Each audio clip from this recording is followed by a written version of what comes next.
Nature can turn beautiful landscapes into deadly arenas in an instant, where humans are never truly in control. From a brutal grizzly attack on delivery drivers in October 2025 to a tense hot springs ambush in May 2024, in this video, you'll witness 6 encounters showing us that survival is not guaranteed. On October 30th, 2025, as a heavy Arctic storm swept across the Siberian taiga, the delivery truck carrying Ivan Morozov, Alexei Petrov, and Nikolai Sidorov crawled along a narrow logging road that cut between endless rows of frost-covered larch and pine, the men fighting exhaustion, cold, and the creeping fear that the worsening weather would trap them far from the safety of base. Their route toward a remote medical research outpost had already been delayed by drifting snow and failing visibility. Now the wind grew so violent that the headlights reflected only a swirling white blur, giving no sense of movement and no sign of the road ahead, forcing Ivan, who drove the shift, to slow until the tires barely pushed through the deepening tracks. The temperature dropped fast as dusk settled under the storm clouds, and with radio contact long gone.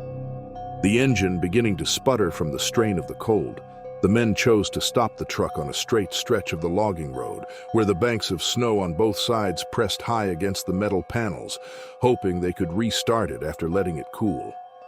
The wilderness around them felt impossibly silent, except for the wind, which scraped across the forest like a living thing. Although they had traveled to this region many times, none of them liked the idea of being stranded there in a storm strong enough to bury the road within hours. Yet they believed they only needed a few minutes to reset the ignition module before continuing their route. Inside the cab, Ivan and Alexei worked to clear frost from the dashboard vents. At the same time, Nikolai moved among the cargo crates in the back, checking the straps and securing the medical supplies packed in insulated containers that gave off a faint warmth. The warmth mixed with the smell of fuel, sweat, and food wrappers, a scent that drifted from the cracks in the truck's panels into the freezing air outside. None of the men knew that the smell carried far into the trees, reaching the nostrils of a huge male Russian grizzly drifting through the forest in search of late-season calories before winter tightened its grip, a bear driven by hunger and agitation from the early snowfall. The bear moved with quiet steps despite its size, its heavy paws barely sinking into the wind-packed snow, and when it caught the warm scent again, it turned toward the logging road with instinctive focus. The storm hid its movement, masking sound and smell for the men inside the truck, and while the three believed the storm to be their only danger, the bear closed the distance quickly, guided by the rich promise of food and the curious warmth radiating from the stalled vehicle. Ivan was about to attempt another restart when the first impact shook the truck so violently that all 3 men flinched, thinking at first that falling snow or shifting ice had struck the side. But the second impact came harder, a full-body slam that rocked the cab on its suspension and sent tools and loose items tumbling across the floor. They froze as the storm outside was suddenly replaced by an unmistakable sound. Deep, rough breathing and the scrape of claws across metal, followed by a powerful shove that dented the passenger door inward. The bear, driven by hunger and the heat inside the truck, rose on its hind legs and crashed down again, testing the structure with massive strength. And when that did not open the way, it shifted to the rear of the vehicle, where the scent of warmth from the insulated crates was strongest. Snow fell from the roof as the bear struck the back panel, then again, until the weakened seals snapped, letting in a blast of cold air and the shadow of the huge animal as it pushed its head and shoulders through the opening. Nikolai crouched near the crates, saw the bear first, and scrambled instinctively toward the front. But the narrow walkway and sliding cargo made movement difficult. The bear lunged into the compartment, knocking over containers, some of which cracked open and scattered equipment across the floor. Alexei turned, reaching for balance as the bear forced itself deeper into the truck, its claws tearing through straps and metal. And as the car shifted sideways under the weight, Ivan lost grip of the steering wheel and slammed back against the seat. With a violent surge, the bear forced its head between the front seats, jaws snapping as it tried to reach the sources of warmth and movement. Even, pinned in place with nowhere to retreat, was caught by the first swipe, and the immense force crushed his chest against the dashboard, breaking bones instantly and leaving him motionless. Alexei tried to push himself away, but the bear's second strike tore across his torso and arms, ripping through heavy clothing and leaving long, deep gashes that bled fast and soaked the seat beneath him. The confined space amplified every movement of the bear, every swing of its limbs, as crates toppled and metal buckled under its weight.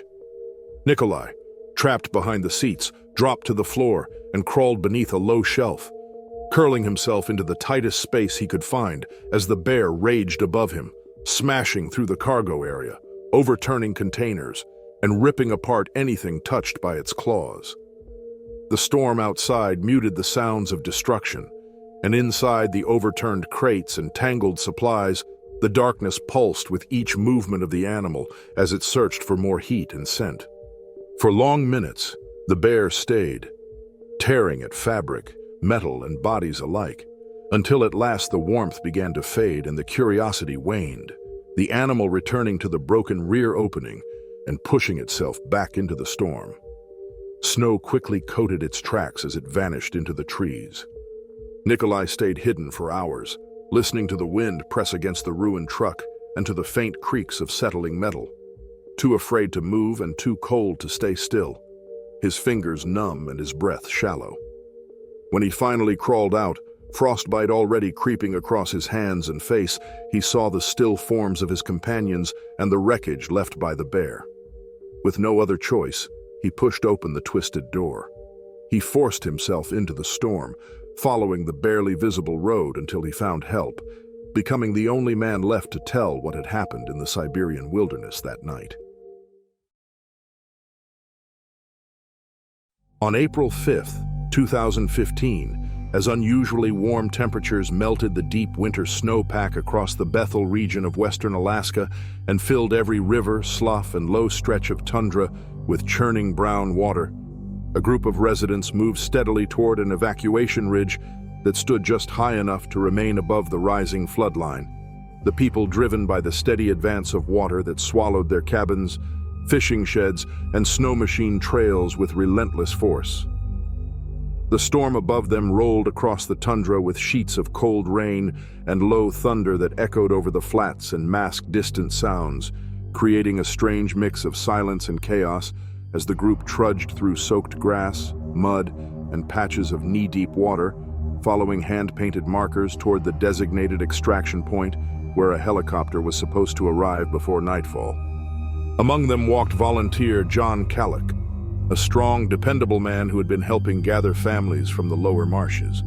And though fatigue pulled at him after hours of wading through freezing water and carrying packs for the elderly, he pushed on, believing the ridge would bring a sense of safety even as the storm intensified. The air turned colder with each passing hour. No one in the group knew that shortly before they began their ascent, a mother grizzly had moved her 2 young cubs up onto that same ridge, driven there by instinct and the rapid movement of water that flooded her den site, forcing her to seek the highest, driest ground she could find before darkness made travel impossible. As the residents climbed the final slope, the storm's noise swallowed the soft grunts and shifting rocks that might have warned them of the bear's presence, and the thick tundra shrubs bent low in the wind, making visibility poor and giving the ridge crest an illusion of emptiness. The mother bear, already tense and restless from the storm that pressed her cubs close to her side, did not hear the humans until they were only a few steps away, and by the time her ears lifted. Her muscles tensed beneath her wet fur. The group had already begun spreading across the narrow rise, unaware of the danger only a few meters from them. The moment the bear realized what was happening, her instinct to protect her cubs overrode everything else, and she lunged forward with explosive speed, bursting through brush and broken branches with a deep guttural exhale that cut through the rain. John, who had been at the front, barely registered the shape rushing toward him before the full weight of the bear collided with his back, slamming him to the ground with such force that his chest struck the soaked earth and knocked the wind from him. Her claws raked across his back in long, brutal lacerations that tore through his rain jacket, fleece layers, and skin, leaving deep channels of bleeding tissue as she pinned him down with one heavy forelimb. The evacuees, trapped between the bear and the floodwaters that had swallowed the ground behind them, scattered only a few steps before realizing there was nowhere to go. They formed an unstable perimeter out of instinct and fear, bodies shaking, some holding packs like shields, others crouching low as the bear snarled above John's collapsed form. The cubs, hidden near a tangle of brush toward the ridge center, whimpered at the storm and the commotion, further triggering the mother's frantic defensiveness as she shifted her weight, snapping at anything that moved too close. Two volunteer medics, soaked from the climb and shaking from both cold and adrenaline, crawled forward to drag John away when the bear momentarily stepped back. Still, each inch they pulled him caused blood to pour faster from the deep wounds that covered most of his upper back and shoulder blades, and their numb hands struggled to apply pressure through layers of wet clothing and makeshift bandages torn from coats. The rain made everything slippery, and the bear continued to pace only a few yards away, unable to see the humans through the darkness and downpour fully, but unwilling to move far from her cubs. When the helicopter approached, its blades cutting through the storm with a growing thrum, the evacuees felt a surge of relief that quickly turned to fear as powerful crosswinds pushed the aircraft to the side, forcing the pilot to hover rather than land. The rotor wash blasted across the ridge, flattening brush, whipping rain in all directions, and agitating the bear further.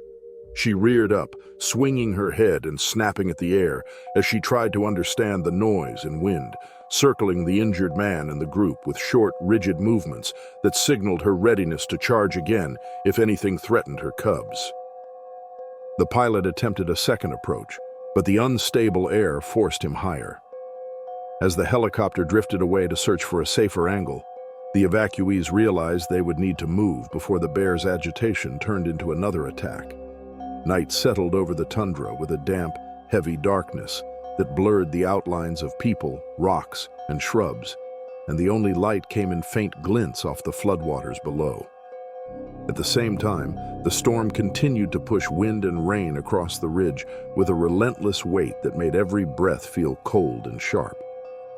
The group began crawling toward a secondary rise a few hundred meters to the east, a slightly higher patch of tundra identified on the evacuation map as an alternate extraction point. They moved slowly, half carrying and half sliding John across the uneven ground, with each jolt sending new waves of blood through the wet dressings pressed against his back. The bear circled intermittently, pacing between her cubs and the sound of movement, confused and overwhelmed by the storm, the helicopter, and the unfamiliar shapes drifting through the darkness.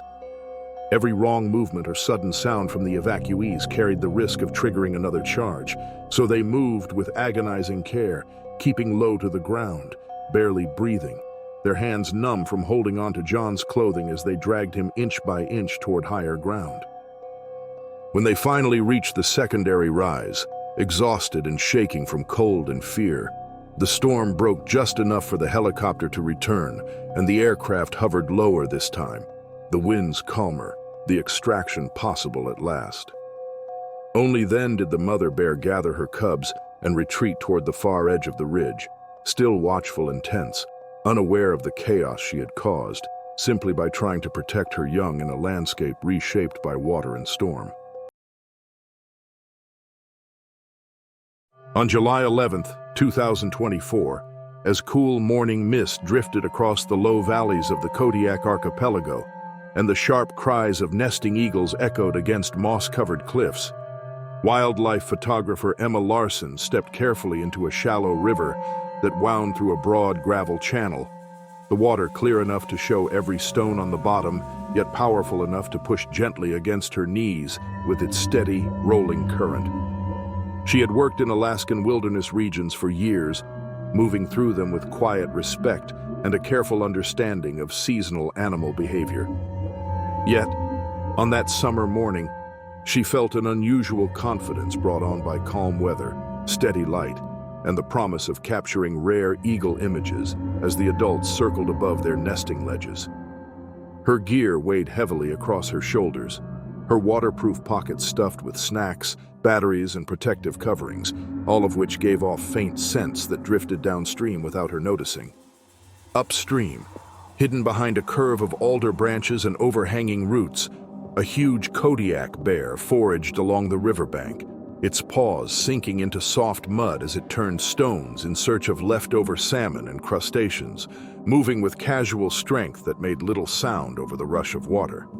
The bear was large even by Kodiak standards, broad-shouldered and thick with early summer muscle, and as it rummaged through washed-up debris, a faint mixture of human scent, food wrappers, and warm synthetic fabrics drifted toward it, carrying on the river's steady flow.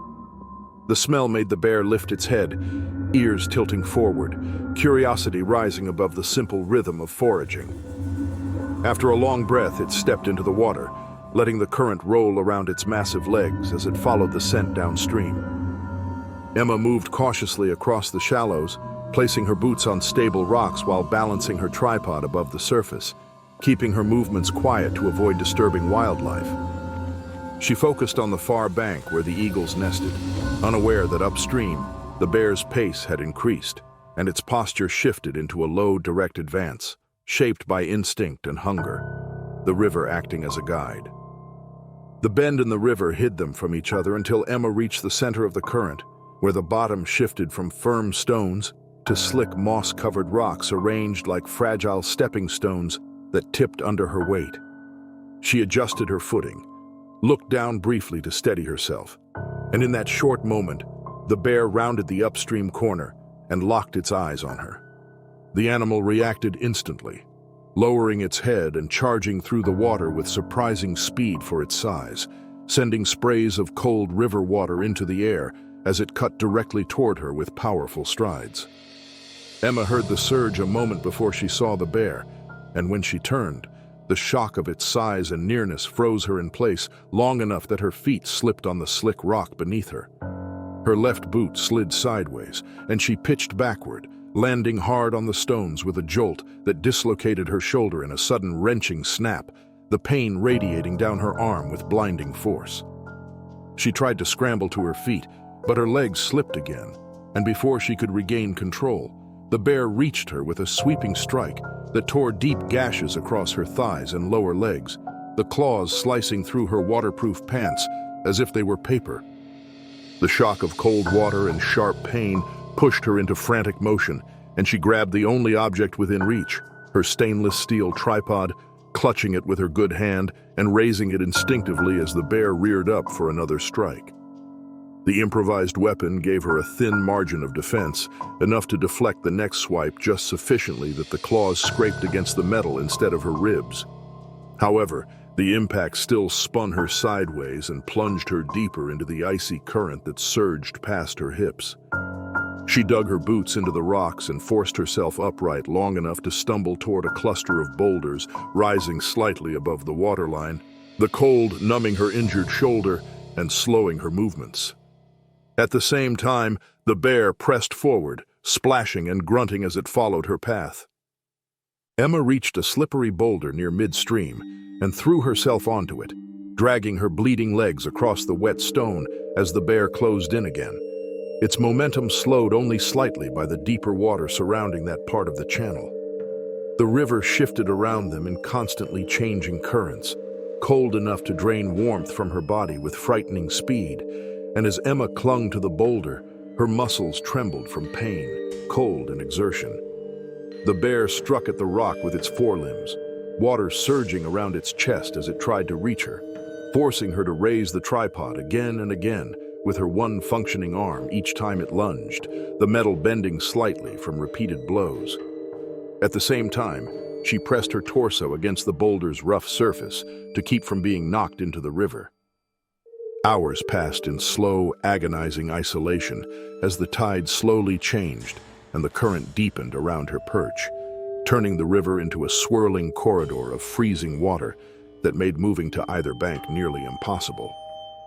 The bear circled intermittently, leaving and returning in wide loops as if torn between curiosity, hunger, and confusion, its massive shape appearing and vanishing among the riverbank brush as the afternoon light gave way to the cooler shadows of early evening. Emma felt her limbs stiffen from the cold, her blood loss slowing her thoughts, and every shift of her weight risked sliding off the boulder into the icy current that would sap the last of her strength or pull her within reach of another strike. Only when the river subtly changed its flow as the tide receded, lowering the water around the rocks just enough to reveal a narrow path of exposed stones toward the near bank, did she find a thin thread of escape. Summoning what strength remained, she staggered off the boulder and moved from rock to rock until she reached the gravel shore, collapsing onto the wet stones while the bear remained upstream, its interest finally waning. Emma's escape that day showed how even experienced wilderness professionals could be caught off guard by the sheer unpredictability and overwhelming power of Kodiak bears. On November 4th, 2022, as a thin layer of early snow settled across the steep ridgelines of northwestern Montana and a cold fog rolled through the timber with a slow, muffled heaviness, 3 backcountry hunters, David Rourke, Mark Halden, and Tyler Shaw, moved steadily across an isolated basin in search of late-season elk, their breath rising in pale clouds as they climbed from one narrow drainage to the next. The landscape around them felt both vast and strangely enclosed, with stands of lodgepole pine leaning under the weight of fresh snow and long stretches of creek bottom winding between sheer, shadowed cliffs. The entire basin so quiet that even the distant cracking of ice carried like a warning. They had hunted these mountains before, yet the combination of fog, cold, and deep isolation gave the morning a tense, watchful feeling, as if the forest held unseen movement beneath its white surface. David, the most experienced of the 3, volunteered to scout ahead along a narrow creek that ran through the basin floor, believing he could slip through the dense brush and follow fresh tracks more quietly alone.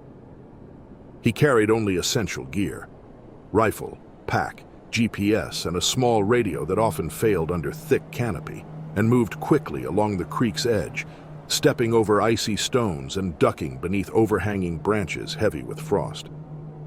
Mark and Tyler remained higher on the slope to glass the opposite ridges, expecting to regroup before noon, unaware that the fog sliding between the trees would soon swallow David completely from view and sound, turning his solo scouting trip into a silent drift into greater danger.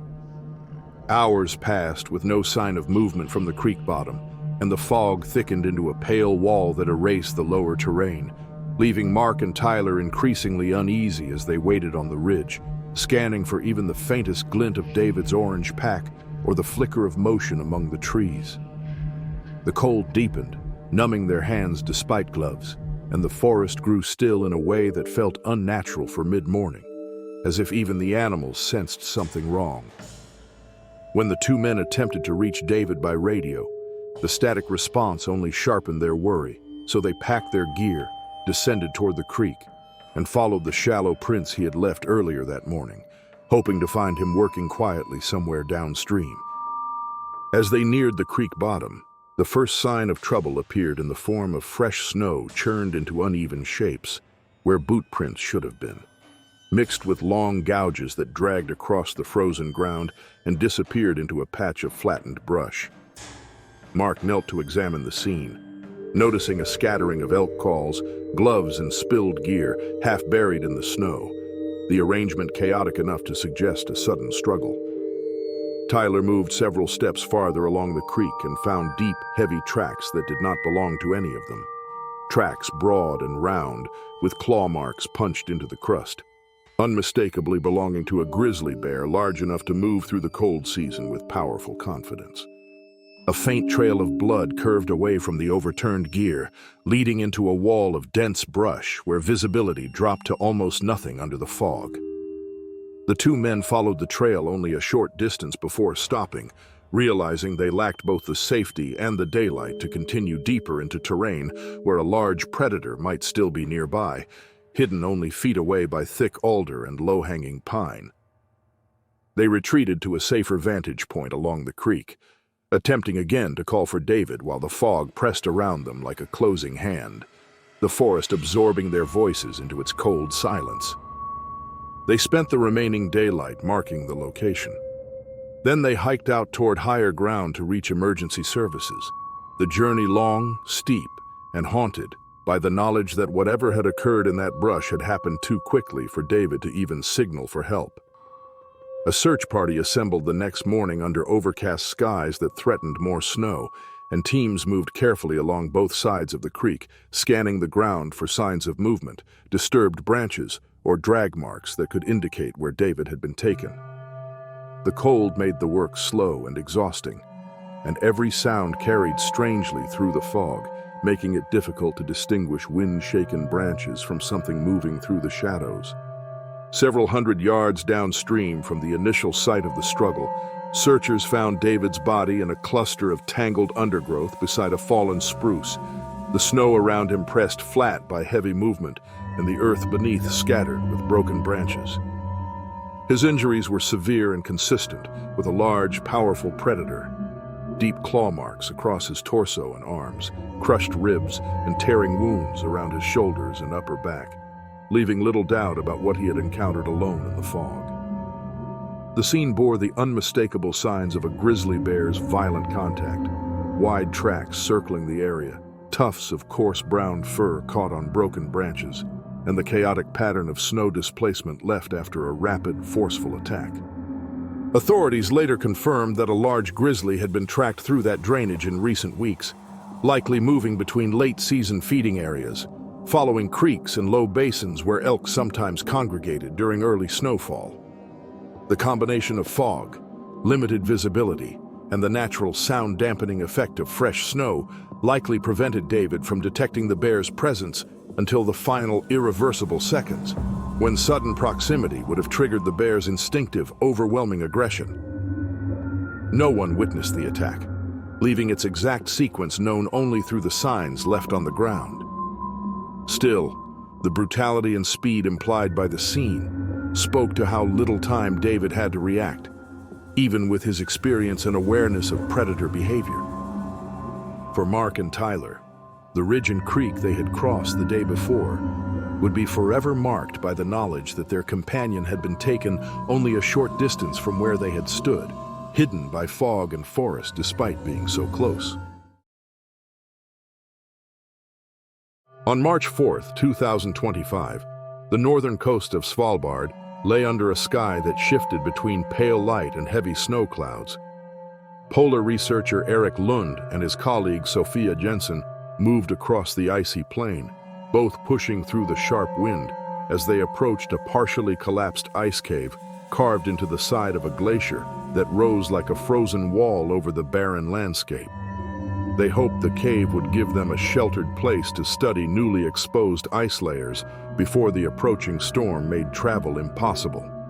The day had already grown bitter even by Arctic standards, and the wind carried small snowflakes that stung their faces.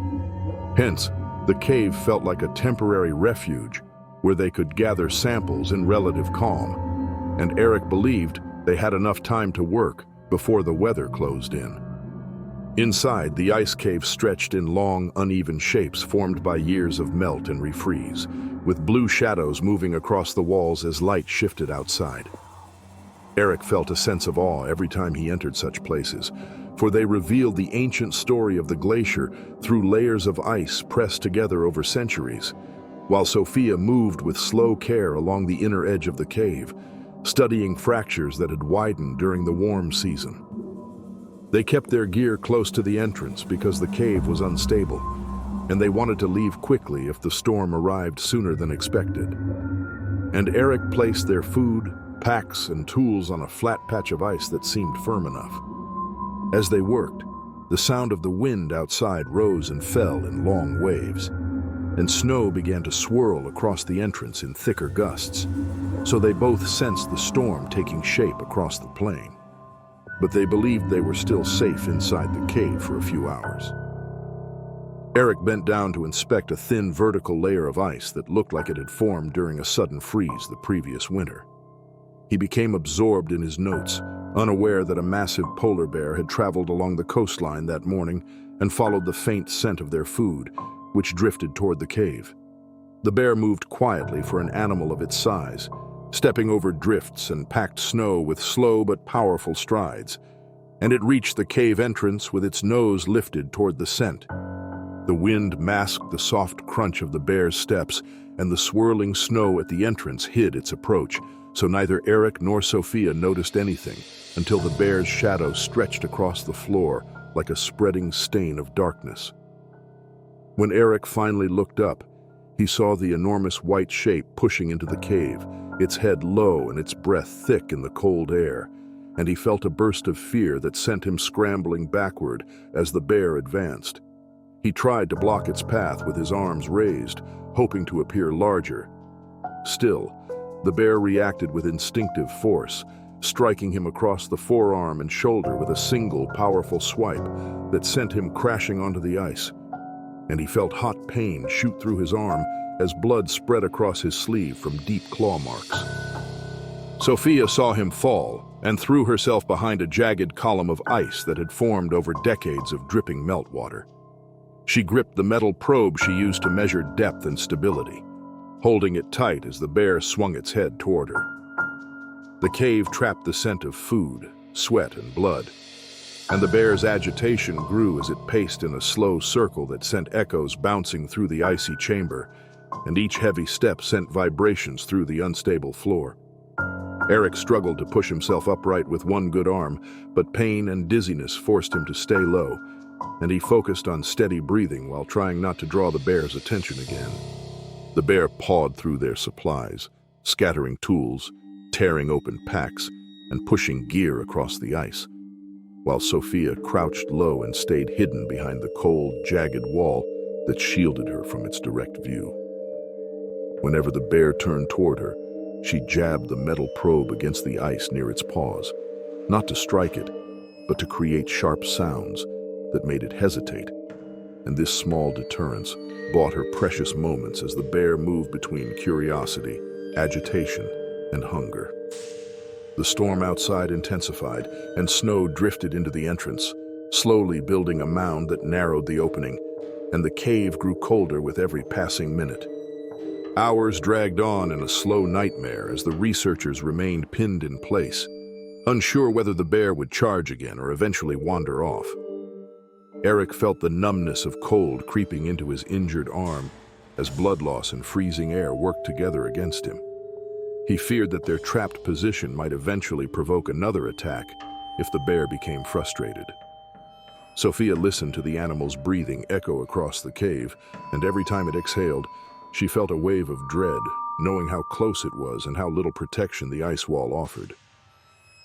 Outside, the wind shifted after several hours, changing the direction of the storm and altering the scents that drifted into the cave. The bear finally began to lose interest in the shredded supplies, sniffing instead toward the entrance where the storm had started to move away. With slow steps, the bear turned from the cave's interior and pushed its huge body back into the swirling snow that covered the plain, leaving heavy tracks that led toward the coastline, and its shape faded into the storm until it vanished completely. Eric and Sophia stayed still for several long minutes to make sure the bear had truly left. When they finally crawled toward the entrance with the last of their strength, they found the landscape outside frozen in thick snow and harsh wind, but free of the danger that had held them prisoner. Eric's injuries throbbed with deep pain, but he felt a rush of relief as they stepped out of the cave together and began the long, slow trek back toward their research shelter, shaken, exhausted, and humbled by how close they had come to disaster in the vast and unforgiving Arctic wilderness. On May 18, 2024, the Oregon Cascades lay quiet under a pale blue dawn sky. Wilderness photographer Elena Marquez hiked along a narrow trail with her friend Marco Rios as steam drifted from hidden pools. The smell of wet earth rose from the forest floor, both moving steadily toward a remote hot springs basin tucked between boulders and trees, reached by few visitors so early in the morning. The air was sharp after a night of rain, with water clinging to pine needles and ferns, and Elena imagined the early light catching the warm mist above the pool, a perfect scene for photographs. Marco set his pack near the rocky bank, and Elena placed her camera bag beside him as they prepared their equipment, unaware that danger was already near. The forest remained still, except for the soft rustle of branches, but a black bear moved silently through the trees, drawn by the faint smell of their breakfast and gear, its dark shape blending with shadows as it followed the scent. Elena crouched near the water, adjusting a tripod. At the same time, Marco stepped onto the wet stones at the pool's edge, testing for firm footing, and the bear approached without warning, the crunch of its paws on mossy ground masked by the trickle of water and soft steam rising from the hot pool. Marco froze too late and slipped on the slick rocks, falling hard onto jagged stone, and a deep gash tore open across his shin, bleeding quickly as pain and shock locked his leg. Elena lunged toward him, but the bear reacted instantly, swiping at her arm as she stumbled backward, leaving deep scratches across her forearm. Instinctively, she grabbed her camera bag and held it in front of her like a shield, trying to make herself look larger and distract the bear while pressing backward toward the pool. The bear pawed at their packs, knocking over tripods, scattering lenses and tossing bags across the stones, curiosity and frustration driving its movements as it tested every possible approach. The rising steam of the hot springs blurred the edges of the scene, hiding the bear's exact position at times, while Elena and Marco realized the rocks offered no real safety. The only barrier between them and the bear was the steaming water itself. With no other option, they carefully lowered themselves into the pool, trying to stay balanced on submerged stones, while keeping a safe distance from the bear circling near the edge. The bear paced slowly around the bank, sniffing and pawing at gear it could not reach, each step causing the rocks to tremble beneath the force of its massive body. Elena splashed the water in wide arcs, throwing her arm forward with effort to make loud bursts of movement, while Marco joined in as much as his injured leg allowed, kicking and splashing to create further distractions. The bear hesitated, sniffing the air, leaning its head toward them. But each time they moved and splashed, it paused, unsure if a strike was worth the effort in the shallow water and obscured visibility.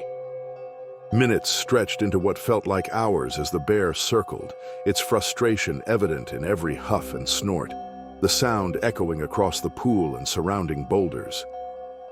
Marco's leg throbbed with pain, blood tinting the clear water around him a dull red, and Elena's arm pulsed as the scratches burned with cold and exertion.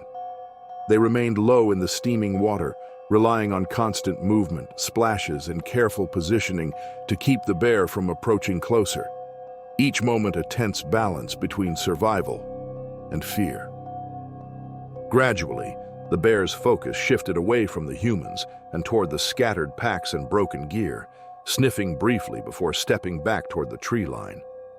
The scent of food faded beneath the hot spring's mineral aroma, and the wind carried the bear's attention further away, until finally it turned and padded silently into the forest, disappearing among the trees and shadows. Only then did the pair exhale, relief flooding through them as the threat finally vanished. Elena and Marco stayed in the water for several minutes longer, too shaken to move until certain the bear had gone, before slowly climbing onto the rocks again. Exhaustion hit both of them fully, and the reality of their injuries made the return to the trail painfully slow. Marco's leg bled steadily from the deep gash, each step sending waves of pain through his thigh, while Elena's arm throbbed from the scratches along her forearm. They were soaked, bruised, and shaken, but alive, and the quiet of the forest returned around them as if nothing had happened. The ambush reminded them how quickly serene wilderness scenes could become dangerous, and how even experienced backcountry travelers could be caught off guard by wildlife, especially in places that appeared calm but were full of hidden risks. The steaming pools, the mist, and the early morning stillness had offered beauty and isolation. Still, that very isolation left them vulnerable to an apex predator moving quietly through the forest. The encounter underscored how every step in remote areas demanded awareness, and how fragile the line between a peaceful morning and a dangerous confrontation with wildlife could be.